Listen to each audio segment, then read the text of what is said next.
We all know those GLP-1 injections work wonders, but that price tag almost gave me a heart attack when my insurance denied coverage. I was staring at a choice between paying my mortgage or paying for weight loss. Talk about a rock in a hard place. Then I found Elevate Health compounded semaglutide at just $58 with payment plans that don't require a second mortgage. Same medication, same results, but a price that real folks can actually afford. Visit joinelevate.com today. That's JOINELEVATE.com. Your wallet will be as happy as your waistline. This medication is not FDA approved. On this week's episode of The Final FronTia, my 10-year-old self did not wear pedal pushing. Upper pubes is a crazy phrase. Oh my God, their snacks are so funny. I'm going to brush my teeth with alcohol. Like, I've already cast myself as Black Sheldon. Yes. So oh that my is... God. Oh shit, this is it.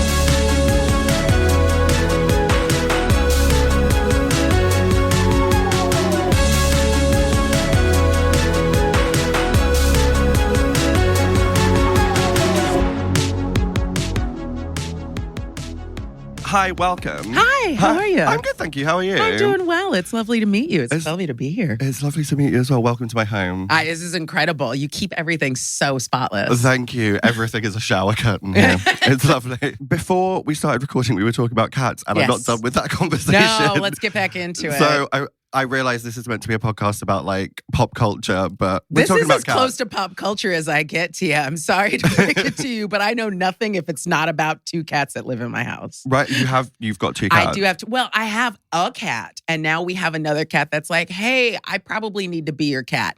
And so I have a girl cat. She's called Cisco. She came with that name, and she's adorable in my entire life. Like the singer of I know Thong everybody Song. goes like, you really like the thong song. So this is Cisco, Sisko from Star Trek Deep Space Nine. So this is some deep nerd, Captain Cisco. Yeah, like nerdetry. That my ex-boyfriend gave to me because he's the one who introduced me to cats. Because I was like, I'm allergic. And he was like, no, you're not.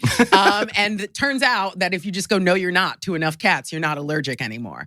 Exposure therapy. Like people who are allergic to dogs are violently allergic to dogs. People who are allergic to cats can be quite allergic to them, but most of the time you can just go cat by cat and you kind of get a reaction a little bit, and then after you just used to that cat. Oh my God. Okay. Yeah. Because I was just like, my best friend growing up had cats, and they were. I mean, all cats are weird, but they like to eat your eye boogers. So occasionally after a sleepover, I would wake up to a cat tongue under my eyelid, which is like the worst thing for someone who's allergic. They were depositing dander under my eyelid, just to be like, see, we're trying to get you into the gang. You're getting jumped right in there. Oh, wow. Okay. That's intense. That was super intense. So I didn't realize that I was going to become one of us people who's like obsessed with these obvious alien overlords. I know. It's crazy, isn't it? I'd never in my life had a pet before 4 months ago. Yeah. Amazing. And now I'm just the most cat person of course. ever in the history of anything. They're just sort of like, we will convert you. And suddenly you're like, I will kill for this cat. Really? They haven't asked, but one day they will come to me for this. Even though they can be, they've got quite the attitude, if we're honest. But that's probably why we like them. I mean, is there...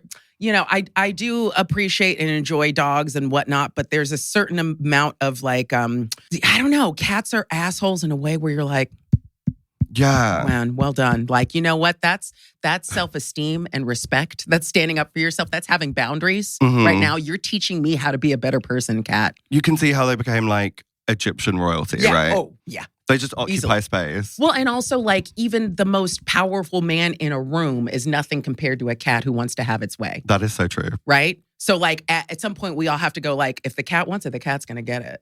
Like the end. Doesn't matter if you're a Genghis Khan. There's still a cat that's rubbing up to you and you're like, okay.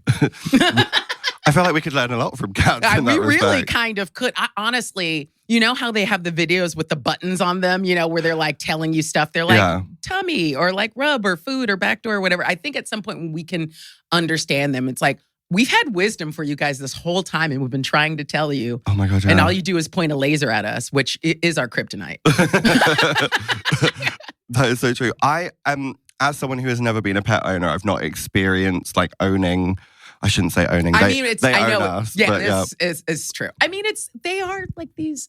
I don't know. I get really spiritual about it, but I feel like they are these amazing guides. Like having a cat in my life taught me how to love better. Do you know what I mean? Yeah. Because like, especially when she was a kitten and she'd do things and I'd freak out, or like she'd jump up and claw my arm and then I'd scream and then I'd watch her get afraid. And I'm like, what? Like she's a cat, you know? Yeah. And like, there are things that she's doing where it's like, we can't communicate. And usually when I figure out what she's trying to communicate, I'm like, oh, it was my bad. You know, like she was trying to be like, oh, hey, I like that. Or, hey, like there's shit everywhere. Did you go deal with that? Or like, hey, my water dish is dry. Ugh, you know? And it just taught me a lot more about patience and listening and all these smaller things that hopefully make me interact with people better. And so I'm just like, thank you for coming into my life, because there was no, like, I was just going to be an asshole in love with like, you know, somebody who was also an asshole, as opposed to becoming like a kinder person who was able to listen better. Oh my God, that is so profound. I mean, literally in 4 months, like you're going to see yourself change because of Brian and Stewie, which are amazing cat names, whoever did that. Yeah, shout out to whoever made that decision. That was, I mean, I did, you know, my generation, I'm old, it would have been a Pinky in the Brain kind of situation. That's from good. Animaniacs. Yeah. I'm like, I'm an elder now, so I can, it's fun now because of TikTok, like all these kids are like, you know, going, how do you know that song? It's like, because I know the original one that one was based on, or like they're dancing to a song from 40 years ago. All these like new trends. Yeah, but like it's fun because young people are like, I'm listening to this new artist. You're like, you maybe not have heard of them. They're kind of like old school, and it's like somebody from Madonna. I don't, you know, but like somebody was telling me that their niece, my friend was telling me that their niece was like, she said something about Madonna, and their 12-year-old niece was like, who's that? And you're just like, whoa, I'm about to blow your mind, right? Because it's like, so you know who Lady Gaga is. Okay, let's take a little history lesson. Beat for beat. Do you know what I mean? Yeah, literally. So it's nuts. I mean, do you have any young people in your perimeter at all? Like the people who are like tweens? Apart from like producer Poppy and Olivia Pope, I don't. I had an incident the other day, and by the other day I mean 2 years ago, where I was like, performing live at a freshers event. So Amazing. all these like new 18-year-olds. Yes. And to me, I'm still doing new music. Yeah. But my set list is like Power by Little Mix and Toxic by Britney Spears. Yeah. So I suddenly like freaked out, and I asked the staff member, I was like, oh my God, they're not going to know any of these songs. And the response was, oh no, they will, because that's what their parents listen to. Yes. How very dare you? Horrific. Yes, but it is, I mean, and I'm in my 40s. I should be a grandparent at this point. It's like, you know, old Grandma Desiree used to listen to this thing. She used to watch this. It was a network called MTV. There's still, but everything comes in cycles. It's like, true. Now the music, I'm sort of like, okay, well, what you're doing right now with your Charlie XCX, who's by the way been around for about 15 years, but like all of this like music feels like it's a big cycle. Like the fashion, like everyone's wearing baggy jeans again. I mean, everybody's doing like being on In Living Color right now, and like, you know, when you see grunge things, when you see 90, and you're just kind of like, why didn't I save all of that crap that people convinced me was unfashionable, out of date, and should be binned? And then suddenly it's like, oh, I wish I had some of that old tech. And I wish I had some of those old clothes that were made better than the knockoffs that they're making now. Oh my God, so true. Did you have pedal pushers? Do you know that? Or is that a very like British? No. I've heard but it's like, were they the shoes or were they the capri pants? I can't remember. Like was it the cropped ones? Yeah, exactly. Yeah, I'm waiting for that moment to happen again because we haven't. Did you save a whole trunk of those? I didn't. My 10-year-old self did not wear pedal pushers. But like, I feel like that era is like so close to coming back on, and I'm gonna laugh when I see people wearing like a cropped legging, like socially. Well, it's one of those like, how far will it go? Will I be seeing people wearing stuff from like, you know, the 90s, like Reality Bites or something? Is it gonna be a lot of like chokers and like pinned hair right here? With like the colored streak, you know? It's just, because like when you think about 80s fashion, like the big hair didn't fully come back, I don't think. You know, when people were backcombing forever and doing this thing with the bangs, you know, that the one. Swoop. Yeah, like it didn't fully like come back, but maybe I've just missed it. But like, I feel like we had an 80s moment that came and went or something. I can't tell. I feel like it sort of happened and then like in a different way. And I feel like that is exactly what we're experiencing now. Like that kind of like cool 90s, which do you remember that era of like, I feel like, are we allowed to use the phrase, but do you remember when like heroin chic was like a thing? Which is gross, by the way, don't do that. But like, I do remember I had a flatmate when I first moved to New York who like, you know, he was constantly had the heroin chic thing. He'd become a vegan because he lost 80 pounds, not because he cared about animals. But I'm sure in retrospect, he's like, oh yeah, also animals. Yeah. But then like, he was always like, he had those sort of low rise kind of, you know, just where you have to shave all of this trail. Like he was constantly shaving the upper pubes in our sink, so that he could wear those pants that like start there, like just above the dong. Upper pubes is a crazy phrase. But you know what I mean? Like the whole trail, you know, the whole love trail was constantly getting like updated and refreshed. And I don't look forward to that particular thing because it's like it's the low rise because it was when muffin tops were invented because people had to account for the fact that they all don't look great in low rise pants. Yeah, like sometimes people breathe like it's exactly. crazy. Sometimes people have lunch and stuff and we don't all, you know.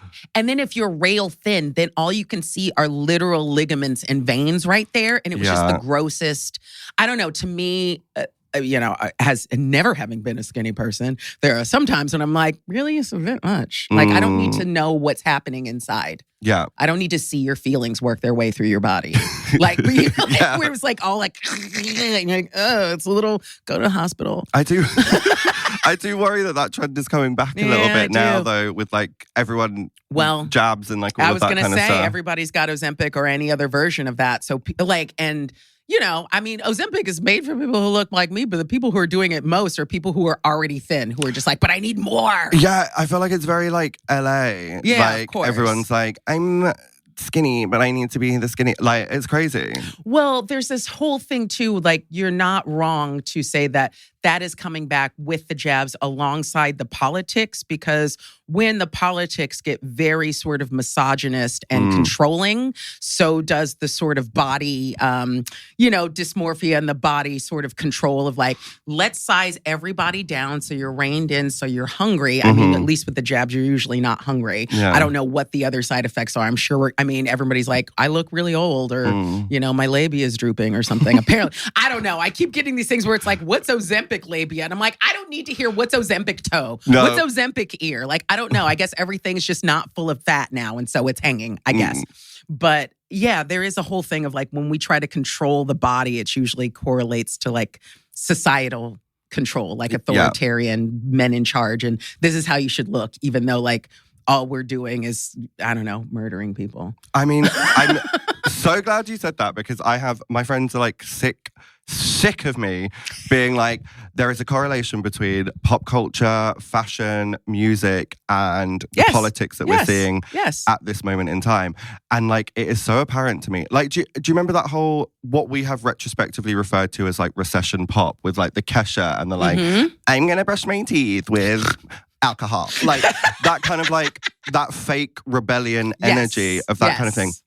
I feel like it's happening again. It's the Charlie XCX of being like, I'm party cocaine. Like, that's the same thing. And it all happens in the same process. I mean, you can always look at what arts was doing at the same time as what politics is doing. And they're riding a similar curve. Like, I don't know how Weimar Republic, the arts are going to become now that we're in sort of, you know, World War III plus. I don't know how many, you know, what it becomes. But I definitely think it's worth looking at and considering how one feeds into the other, because the arts are always at the sort of spear tip of things, you know? And so like, people not only go to the arts to kind of process what's happening in politics, but those collective ideas start coming out and being exposed there first and normalized there first for, you know, everyone else to be like, oh, well, this is what's happening. So all of your friends who are artists, and all of us kind of go like, oh, you know, especially now when everyone's broke. Yeah. You know, everybody's like, I used to make money like 5 minutes ago. Where did the money and the work go? It seems like I'm tired and I'm working, but where's the cash? I definitely feel like a lot of us go like, well, what's the point of what we're doing? And maybe I should have just been a nurse or done something useful or something. But like, this is part of us as a collective conscious processing the sort of like upshift and the, like the upshift and upgrade, like, the new age community is very much like, we're transcending and we're going into a higher dimension of consciousness, but a lot of things are going to have to fall apart and fall away in order for us to go there. So we're going through the suffering that we have to endure in order to come out as a species stronger, right? Which is a good way to look at it. But in the middle of that, it means lots of people are dying and lots of people are suffering. Yeah. And unfortunately, artists are never going to stop making art because even if no one pays us, we just have to do it to live. Yeah. So we'll do it for free in a field, which I'm sure half of us are right now. But I think it's important for us to all remind ourselves how important we are in terms of framing this entire thing. Yeah. Because I'm sure you've noticed, like, you'll be doing material or talking about something in your live shows and you're seeing other artists who are talking about similar things. And then suddenly you're hearing people on the news or in society kind of echoing that to a lesser extent. And it's hard to know where it started, but it feels like I feel like I was talking about that 6 months ago or everybody was. And now suddenly it's just sort of commonly accepted that that's true. I think that we have a lot more power than we take into account. Yeah, for sure. I feel like it's exactly like, Cabaret came back to the West End and then transferred to Broadway. And there's a reason, like almost like a prescience in them putting that back on and understanding the undercurrent of what was happening. Yeah. It almost like now you look back and it's like almost like it came back as like a warning being like, look at this. Yeah. This is this. Yeah. And people still haven't fully like clued into that because even the narrative about like Billy Porter in Cabaret on Broadway and how he was portraying the role and stuff was very like tainted with that sort of like negativity. Really? And, I hadn't heard about this. What was being said about how? I mean, a lot of the narrative was like, and comments that I was seeing on social media was like, ugh, he sounds like he's in Hamilton. And it's like, are you saying that because it's a black person playing that role? Or is it like... that's the only time you hear a black person speak, sing, perform in something that feels more maybe natural or like seamless to what their identity would be outside the show. Like it's weird because it's like, not all musicals need to sound like Wicked. No shade to Wicked. It's a great musical. But that's sort of like, this is what musical theater is, which most people think of as being quite white. Yeah, of course. You know what I mean? And like even like the whole narrative of Cabaret like really conflicts with people criticizing someone for adapting the performance into like what is their truth. Yeah. I find that quite interesting.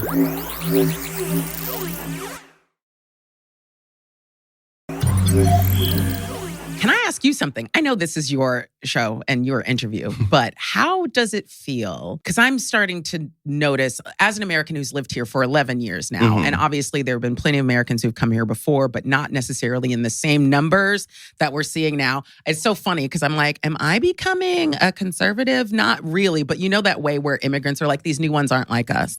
Yeah. Okay. And every time I see new Americans, I'm like, oh, these new ones are not like us. I'm like, you guys, please. Like, they're all like, oh my God, their snacks are so funny and their slang is, and I'm like, shut up, blend in.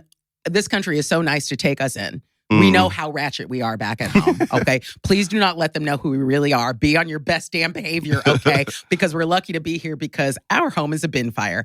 But now that I've been here for a while, and I can see them coming over because everybody's leaving America and going to places anywhere.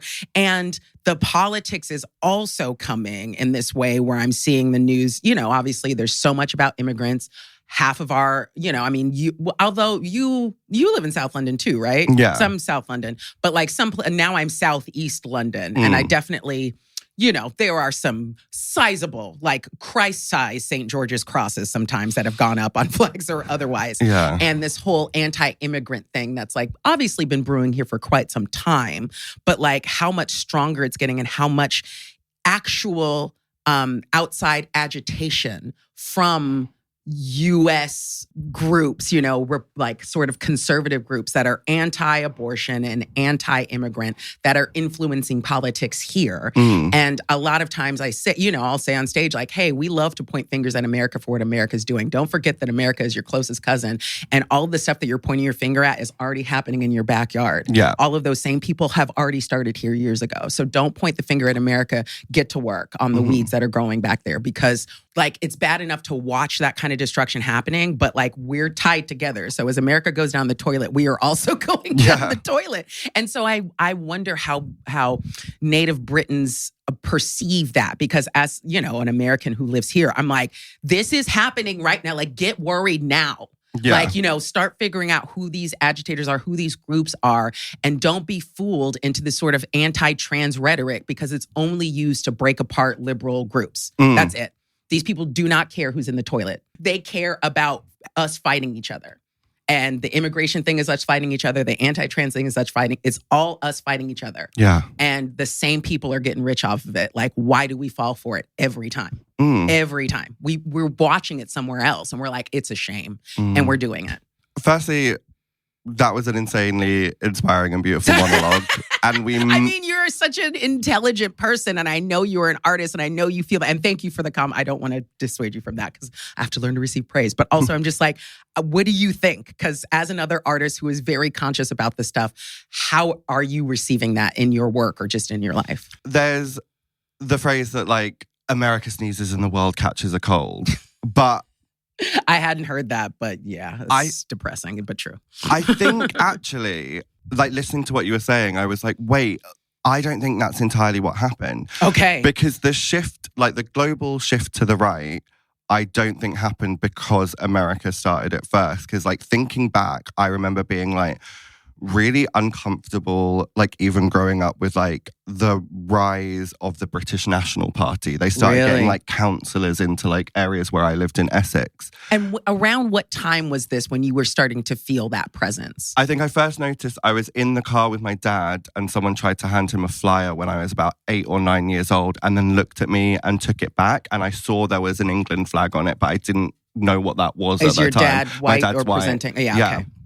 So, like, I didn't realize so until they were a few like, years. Oh, it's too late for you. Yeah, like, never mind, which is wild. But actually, I remember also, I think it was while I was at uni, don't Google when this happened because it will show my age, but like, in France, there was Jean-Marie Le Pen who started Le Front National, which was like their national front, like their far-right party. And it was gaining momentum for ages and ages before his daughter Marine, who's actually a racist, bigot, awful person, as was he. Yeah. But like, she legitimized it. And it's almost like they've got these like extremist parties, like the British National Party, and then suddenly they find one person, put them in a suit, maybe pop them on a reality TV show, Nigel Farage, and then it suddenly legitimizes the whole thing. Yep. And that's the crazy part to me, because I don't think I've ever spoken about this, but like before, and I've never spoken about it because I thought it would mean that people would say Drag Race was a fix. But I used to work as an assistant producer in television behind the scenes. Yeah. And I remember I was working on I'm a Celeb in ITV Studios when Donald Trump was elected, and it was on the TV. And I said, well, that really should make us like think hard about what we're doing. And everyone was like, what do you mean? And I was like, well, the only reason anyone believes that he's a businessman is because he hosted The Apprentice, because he's categorically not. There's clear proof that he's very all bad. He's done is lost the money that he's gotten and then steal more and then lose that. Exactly. Allegedly, for legal purposes. Allegedly. But like, the only reason he's there is because he hosted The Apprentice and kept saying it on TV shows. So I was like, we should really think about that. I've never in my life been made to feel so small by a room full of people. I was shouted at, I was put down. That was the last job I ever did in television. I decided to go full-time drag and earn £120 a week and starve. Like, I was like, that's it. I can only do this version of myself now. Wow. But still, ITV put me on I'm a Celeb, thanks. Yes. And like, I would love to eat bugs for you guys. It'd be so fierce. I love it. But then, like, years later, they ended up putting Nigel Farage on the show. And I was like, I told you. Yes. I said. Do you think anyone was like, remember when that kid said that thing? No. Because, like, I mean, they don't even remember, because I actually did go in for an interview for I Was Celeb, and the woman that I sat next to for 7 months said, hi, my name's something. Lovely to meet you. Mate. I was like, I literally, you were my boss. shouted at me 3 separate times. So many times. Love you. But it's crazy. Like, it is crazy. The shift has always been there, and it's like right there in history that I think everyone thinks the Nazi Party started the rhetoric, the negativity towards like trans people, Jewish people, people of color. No, what happened was globally everyone was just anti-Semitic out of this chatter that was happening. It was wild when you read old books and it was just like everyone's anti-Semitic. Like everyone, it's just what we're doing. You can't move in that time period. It was like liking Beyonce or something. It's just everyone did it. Like, everyone did it. Like the characters, like an evil character was actually just like written as a Jewish stereotype. Like that entire time period. And what happened was instead of like aligning with them, we ended up being like, oh no, probably something about the economy or resources. Let's take them down. Yeah. And That's then later happened. it's like, we were so noble and we were, and our hearts were just, we couldn't believe this was happening. It's like, no, you couldn't believe it cut up to your pocketbook and then you really had to do something about it, which is how we're able to watch what we're watching currently unfold. I mean, how many times have you gone to yourself in the past 2 years? It's like, remember when we were in history class and we would ask ourselves, how could they let something like this happen? Yep. And every single day we're letting it happen, going, I don't know how to make this from not happening because even if I could retweet and repost everything, but my government is still fueling this. Yeah. You know, no matter what I determine my government to be, it is true. The statement is true, is that we are absolutely fueling this. And it's interesting to hear you. I thank you for being so insightful because obviously as an American, we always we don't necessarily know what culture is happening outside of us. So you're saying basically this is like every other amazing British to US transplant, like The Office or shit. It's like it started here actually. And then you guys were like, oh, that's interesting. And then we rebranded it. It was like, and then everyone's like, did you know that there was a British Office? Yeah. You're like, it's kind of that. I feel like it's kind of that. We were talking about cats. That's how every important political discussion begins. I don't know why they don't start the UN meetings with just cats. They should. It would definitely calm everyone the fuck down. Yes, it really, really would. During like the World Wars, Mama, there was going to be civil war in the UK. And the only reason why there wasn't was because we got distracted by like global things that were bigger and scarier and that we had to participate in. Yeah. And like, I'm very conscious that that's kind of what's happening now. That almost like the only way to stop all of this from happening is for us to be like, look over there. We got to get involved. Yeah. Well, I mean, I think that's part of the reason why everyone is like, this 3-Eye Atlas thing has definitely got to be aliens. Like, we're so hoping for salvation in the form of like some outside contact that will keep us from the worst of ourselves. Because I know that's all, like, it's definitely Independence Day and all the other alien movies, but it's like, whether it's a common interest, a common enemy, a common something, we need to be able to kind of come together as humanity. I mean, I don't know how much you get into the whole paranormal world, but the whole thing with all the alien visitation is usually it's meant to be like, you guys are about to kill yourselves again. So we're here to like distract you or disarm that thing so you don't blow yourself to smithereens because like ultimately we are meant to be citizens of the universe. Okay. You know, like I'm one of these people that I'm like, look, I've never had any kind of like, you know, experience, contact personally, but I don't think that all of these hundreds of thousands of people are making up the same thing extemporaneously. And I also don't think that the universe is so small that we're the only ones in it. Like it would be really like egotistical to think that like we're so exceptional as a species that we are the only intelligent life that could possibly exist. I think we're only as intelligent as like we can't quite find the intelligent life because they're smarter than us and they know to hide from us. Yeah. Because if we found them, we'd start shooting first and asking questions later. Oh, for sure. So if they're smart, they know to keep their distance. Are you like a strong believer in like alien life? I'm a strong believer that there's a lot more that we don't know than we do know. I definitely think that the odds are against us being alone in the universe 100%. As far as intelligent life. Like I just think the numbers wouldn't bear that out because we only have, you know, a scope of so much of the universe, you know, so far. And also it's like every time they find out some new thing, it's low-key mind-blowing. Like, I don't know what to make fully of this information, but when that thing came out a few months ago, that actually the Big Bang Theory was probably not correct because we are we're in a black hole. Yeah. Like, and we're on the other side. We're inside the butthole.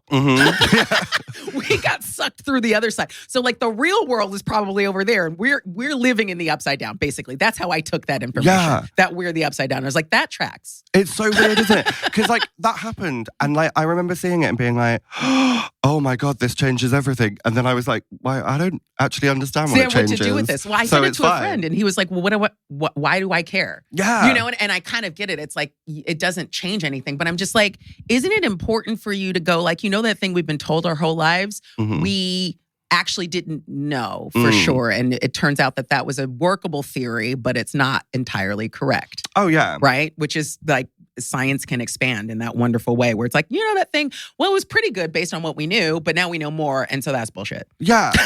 As if like the Big Bang is like just something getting sucked into a black hole, and that's what started our whole like little pocket meanwhile, universe. all these people made millions of dollars off a TV show that's based on a theory that's not even true. Yeah. Sheldon Cooper's a liar. Oh my God. What is he? You think he's going to do the black hole theory next and come back and do like a reboot? Wait, but imagine that it's a full black cast, like rebooting. Oh my God. And it's called the black hole theory. All the black, astrophysicists, super nerds. I love need that. that right now. Black and brown, because obviously the one Asian guy got shat on all the time where it's like, he's not cute enough to have a steady girlfriend, but the rest of them are? I'm like, he was adorable. Like, let's get him back on there. I agree with that. Maybe we should write that. We should write that. Now, TM, copyright. Oh, yeah. That's us. I've already cast myself as Black Sheldon. Yes. So oh my God, I love it. Fully my type. I just read something literally this morning on the tube that like they've discovered that like on a quantum scale, particles can affect, like a decision of a particle now can affect the past of that particle. Yes, I'm like, you can change the past based on what's happening now. Yeah. Like or viewing a part, like it's either like a wave or a particle depending on what's happening now, and that changes what it was before, at least hour before. Am I confusing myself and your audience? But I know what you mean. No, these people get it. They get it. Good. They probably understand like far more than better. us. They're gonna leave it in the comments and be like, okay, here are the 5 videos you actually need to look at. But it is nuts. I mean, I guess part of it is that like when you take it all in, it is a testament to how powerful we all are in all of our actions, which is quite intimidating. Yeah. It's that old, what is it, Nelson Mandela quote, like that you're afraid of, not your own weakness, but like how powerful you actually are. What most people are afraid of is actually how much power they have, because it is daunting to know that you have such consequence in the universe, but all of us do. And on an even smaller scale, it's that like personal fear of failure that is so overpowering that you just don't try that thing. Yeah. Because you'd rather just not do it than be bad at it. Yeah, of course. Yeah. I mean, that's why, all of us grownups have like, shadow workbooks that we haven't touched. Because ultimately that's the thing that's stopping you. Like your fear is protecting you from all the things that you want, unfortunately. 100%. Yeah. Are you dealing with this kind of subject matter on your tour? No, or is it like completely different? Only in the smallest possible sense, because I guess I'm trying to get into the place where this is becoming so much more part of the work that I'm doing, because I'm very in this time in my life where, I will tell all of your lovely children, I am 46, I know, 900. And not only during this part of this decade of your life does everything in your body go, peace. It's like, been nice knowing you, I'm out. But, once again, you are going through the same thing you went through 30 years ago in your adolescence, where everything's changing, like you're shifting into what it is you need to be next. And I always talk about it sort of like that part where the caterpillar isn't a caterpillar or a butterfly, it's a sack of goo. Yeah. And you're just like, it's a whole sack of gooey potential that you're like, this is this is vulnerable. It's awkward. I want to finally be where I'm going, but I also don't know how to get there. And it's also not down to me to determine that. It's like, in as much as time is real in that it is responsible for things coming to fruition. So, you can beat your head against a wall, or you can wait for it to crumble, which it eventually will, because all things do. You know what I mean? So I'm in that place now. And this show, The Golden Wrath, is a lot about, it's a lot about perimenopause, because it's a thing that half the population's going through and none of us were told. And thank God for social media. So someone could be like, hey, you're not dying, even though it feels like you are, from 20 different directions at once. God. And also, that time of being in the middle of, I don't have kids because I love my disposable income. But, I have parents who are all sort of, on their way out. They're graduating in one respect or another, and it's a hard thing to go through, where you go like, okay, I'm saying goodbye to members of my family, and also the people who were kind of in front of me, who were blocking me from the eternity that I now have to face straight down the barrel of. Like, I have I have, if I'm lucky, as much life as I've lived. But realistically, living to 92 is not a thing that most people do, right? The average age is something like 76. So what am I doing with this time that I have? If I had any plans on like, well, one day when I finally grow up, like it's now, like, you know, the world needs me to be what I am here to be now. And what we're all here to be is the truest expression of ourselves, because we're all represent a consciousness that has to experience itself on every single level, right? So this is like, I'm not doing anyone any service by holding that back, but I'm still facing all of that fear and all of that of like, it's all down to me and it feels so daunting, but I'm like, I'm not 12, like I'm grown. So, the show's kind of a lot about that. But, you know, it's a lot of pussy jokes. Can I say pussy? I mean, if we can't say Nazi, but we can say pussy, that's an interesting time. Yeah, what a time to be alive. Oh my God, that sounds amazing. I really feel like I needed to hear that today. Good. I needed to say that today, and I needed to say it to somebody who I could tell completely got 100% everything that I was saying, which is great. Do you feel like other people that you know are like this in terms of what they're interested in and how they communicate? Are we all going through this thing right now? Or is it just that we're incredibly lucky to have this conversation today with each other? I think it's a little of both, actually. Yeah. But I feel like people experience things in different ways. I think also for anyone like listening, I also will emphasize that I don't think you have to believe everything. Like, they do not necessarily need to buy into like what you're saying. Yeah, but it is interesting and important to like understand and listen to other people's views, opinion. Like I studied theology at university. Oh my God, incredible. Because I love it. Because I feel like that spirituality doesn't just teach you history, it teaches you the history of how people think and felt. Yep. And that is what like religion and spirituality does for me, is like helps me have a greater understanding of how people think and feel at any given moment in the past. Right. This is such a pivotal moment in all of our histories. And I think that it's like, regardless of what you believe, I mean, like we can all disagree, but it does take the majority of us to move forward together, even while we're disagreeing on certain things.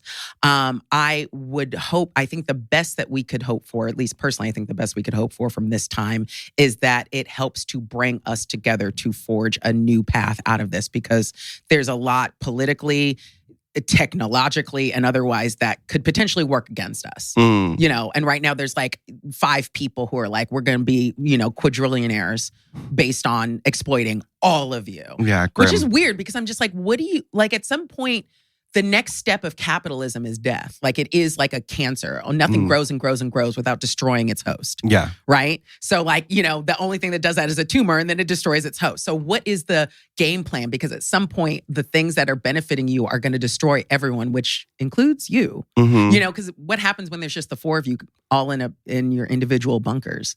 Oh yeah. Is that the plan? Is that the, you know, we're just looking at hanging out underground? Just Mark Zuckerberg and the people he chose to smuggle into his underground bunker. Yeah, exactly. And like, doesn't that sound like a whack time? It sounds awful. It sounds so boring.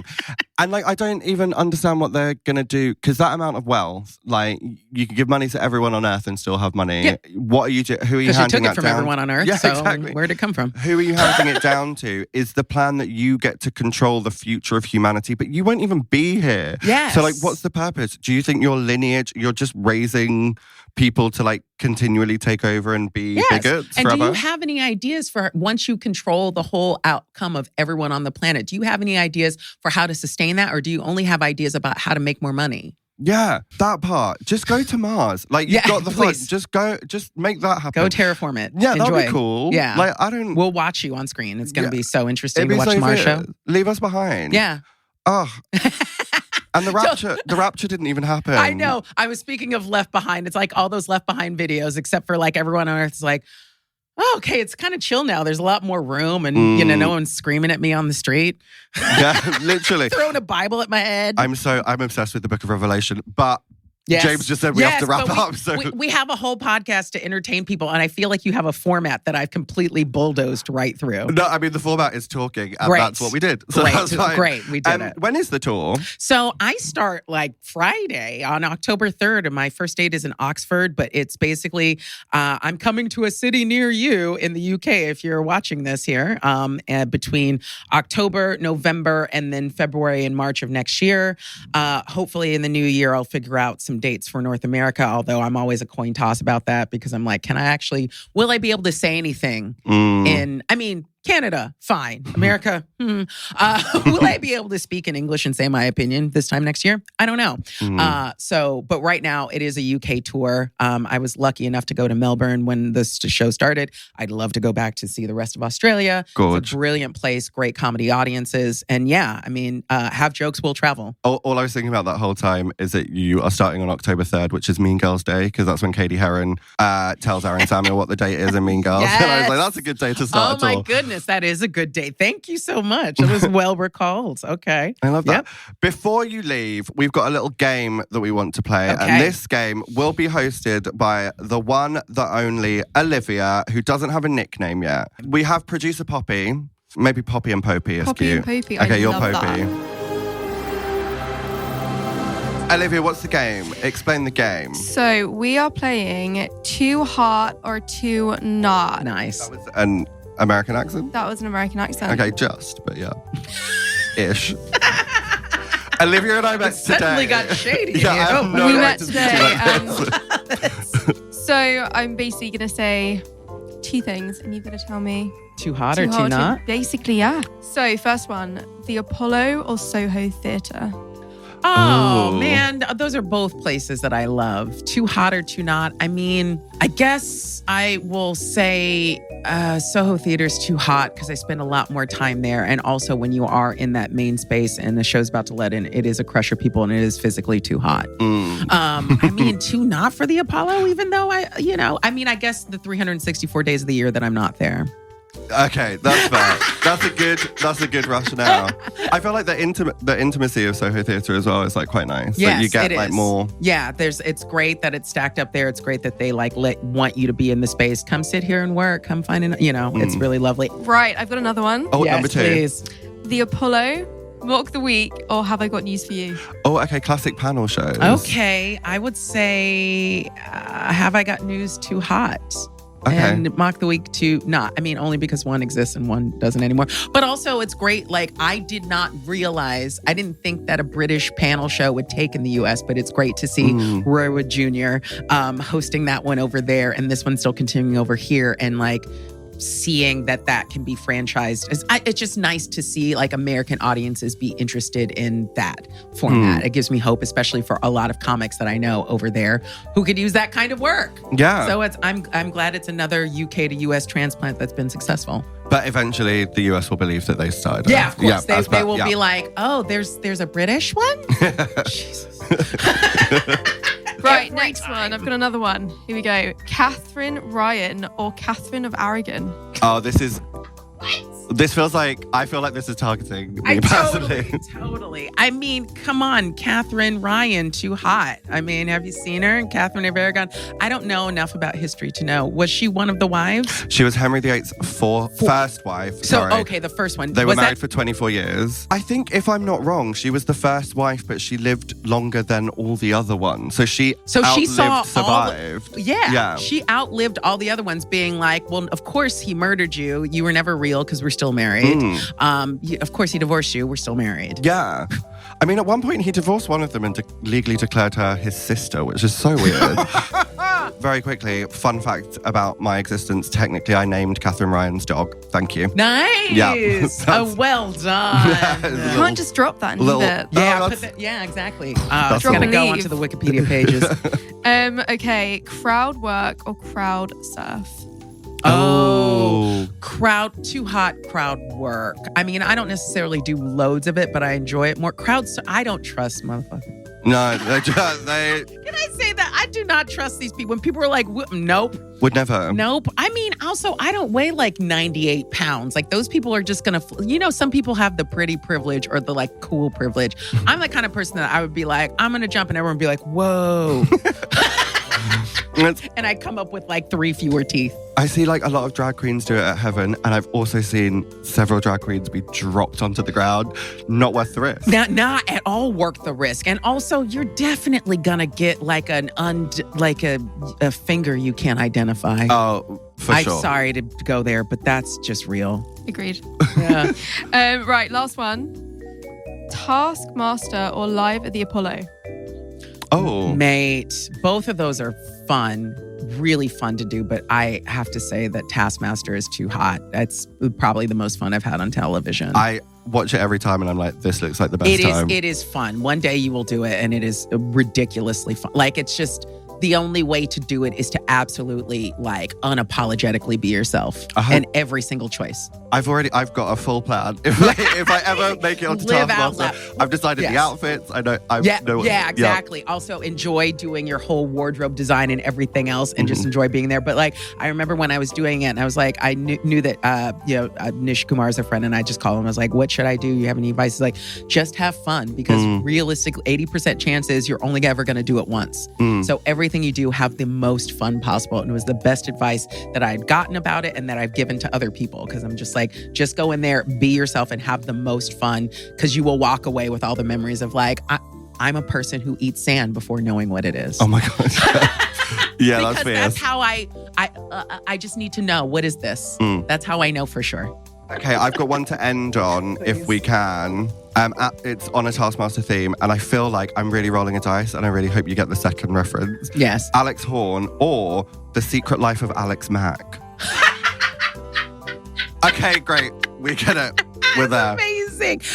I do have to say Alex Horne, though, because he is an absolute just doll-faced, wonderful human being and brilliant creator. But yes, I did get that. It's amazing. I thought it would be too niche, but with that, we're good. Thank you. I love crawling into the tiniest niche there. But yeah, that was a pretty good call. Like it's a harder choice than it seemed like it was.